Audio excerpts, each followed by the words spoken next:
Hello friends, welcome to Trading Hunar. In this video, we will try to understand the Piotrowski score. Piotrowski score is to identify a good business for investment. This concept to identify a business has 9 criteria, but it is completely fundamental based concept developed by Joseph Piotrowski, an accounting professor in Stanford. Here the company is given a discrete score between 0 to 9 based on 9 criteria, which helps us to identify the strength of a company. For every criteria, if it is met by the entity, it is given a score of 1, but if it fails to meet the criteria, it will be given 0. Then the points are added to see the score. Higher the score, better are the fundamentals. So this is the Piotrowski score we use for identifying a good business based on fundamentals. Let us see more in details. As we have discussed that there are 9 criteria, but these 9 criteria are under 3 categories. So we will see which are these 3 categories. The 3 categories are profitability, leverage and operational efficiency. Under these categories there are 9 criteria. How they are divided? Under profitability there are 4 criteria and it has 4 points.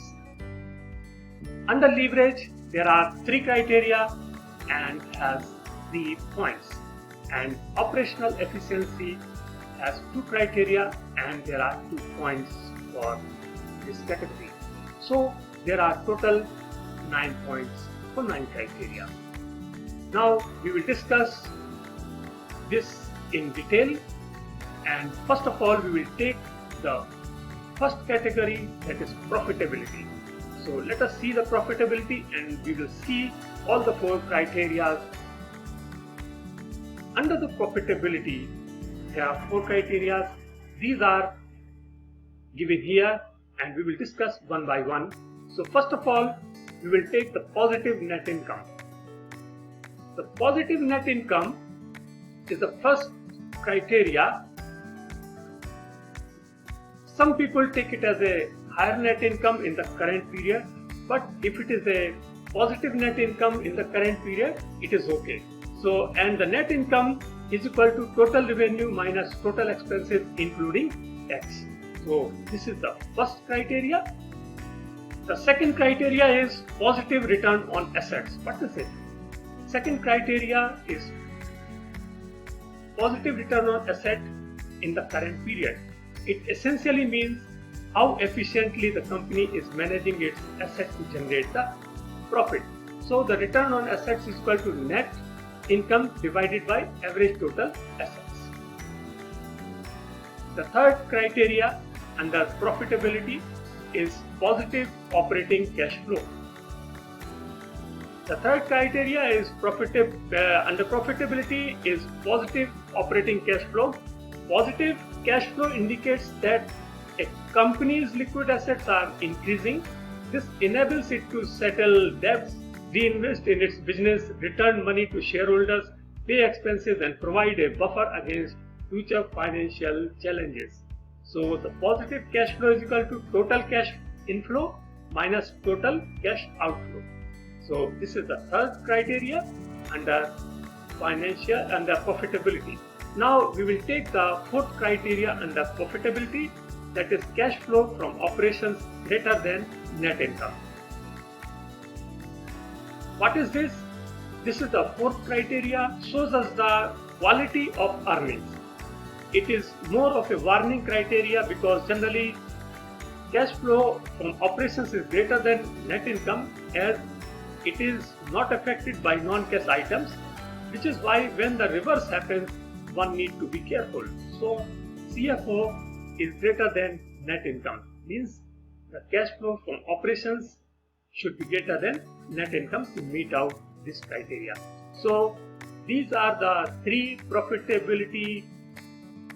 Under profitability there are the 4 criteria which we have discussed. Now we will take another category, that is leverage, and under leverage there are 3 criteria. We will see one by one.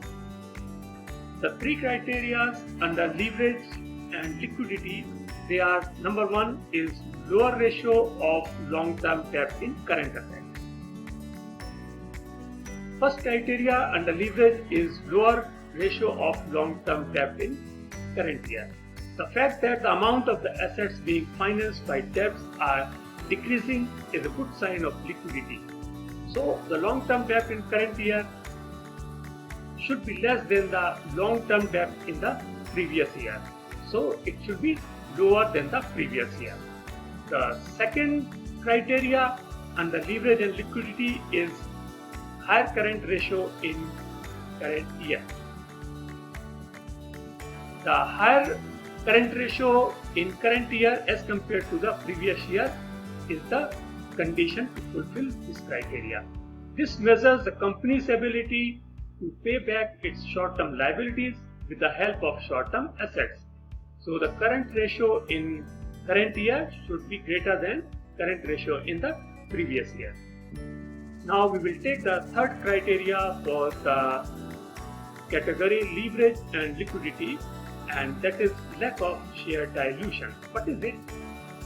The share dilution means there is no issue of fresh shares. It shows that the promoters of the company have a faith in the growth of the company.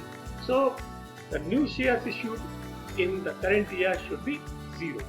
So these were the three criteria under leverage and liquidity category. Now we will take the operational efficiency category, under which there are two criteria and it has 2 points. Now we will see it.